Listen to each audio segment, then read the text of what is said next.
Welcome everybody to the post show where this week we talk about everything spent grain when it comes to your bread needs, your sand needs. Apparently, it can fulfill both, regardless of what your day's wage is.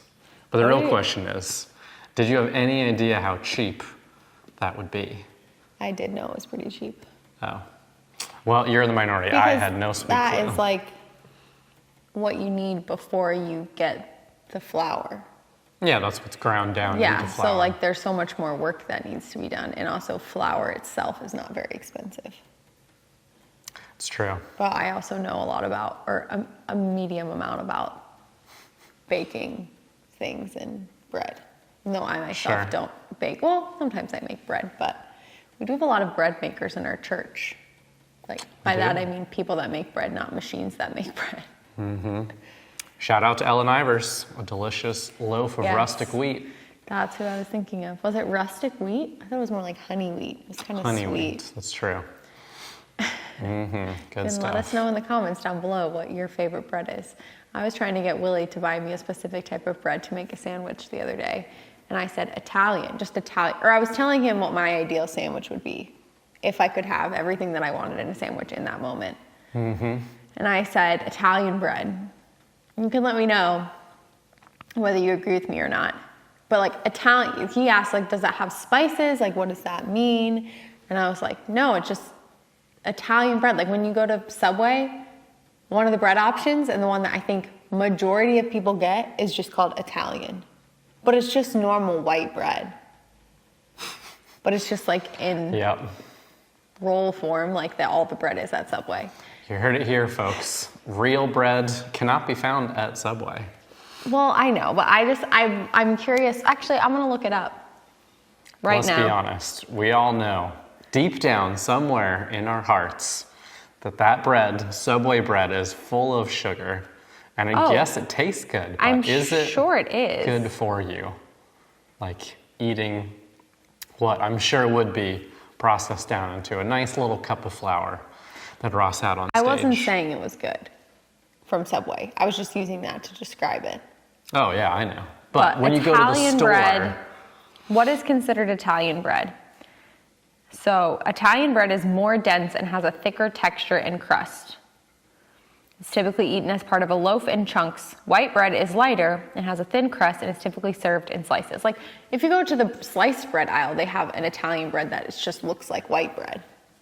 But it just says Italian, but it has no like herbs or spices on it. Well, here's my pro tip for you, gang.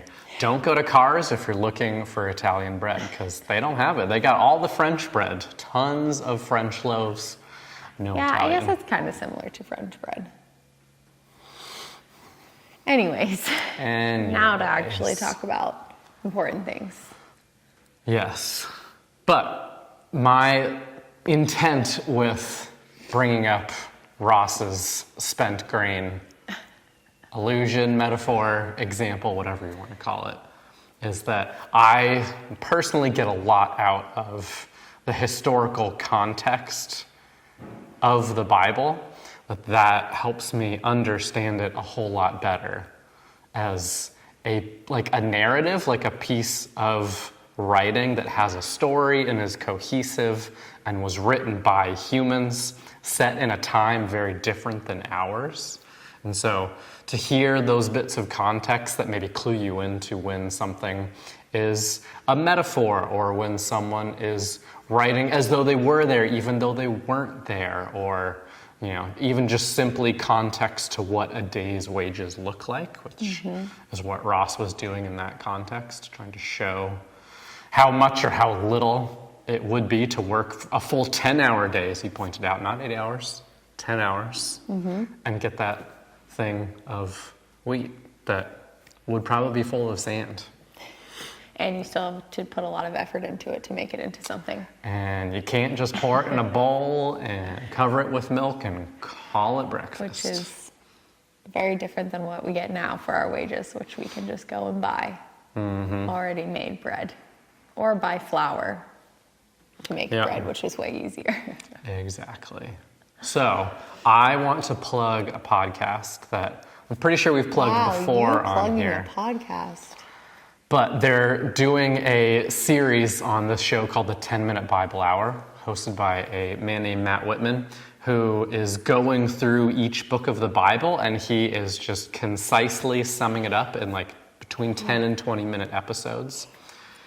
And they're fantastic. He just finished Isaiah as of this recording, and he is also a big believer in context, historical context, and understanding the attitude and perspective of the writer, whether we know who wrote it or who we have no idea or just a guess at who wrote it. But it's a really fantastic tidbit to either start your day or just glean a little bit more from a book of the Bible that you might not know that much about. And bonus, he has a great voice. It's very soothing and unique and relaxing. And he's quite witty. I thoroughly enjoy his voice. Mm-hmm. So you could listen to it in the car while you're falling asleep, you know. I personally couldn't fall asleep to it. He's too engaging. Yeah, he is pretty engaging, but it's relaxing at the same time. But it is. So the 10-Minute Bible Hour, Matt Whitman, look it up wherever you listen to podcasts. And while you're at it, you can subscribe to the Awaken Church podcast, because if you miss a sermon ever and you don't want to have to sit down and watch a video, we got you covered, audio only, nothing but the good stuff. Wherever you listen to podcasts, look for Awaken Church.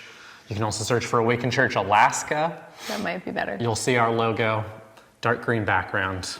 Click on that, subscribe to it, and catch up with us. We'll see you next time.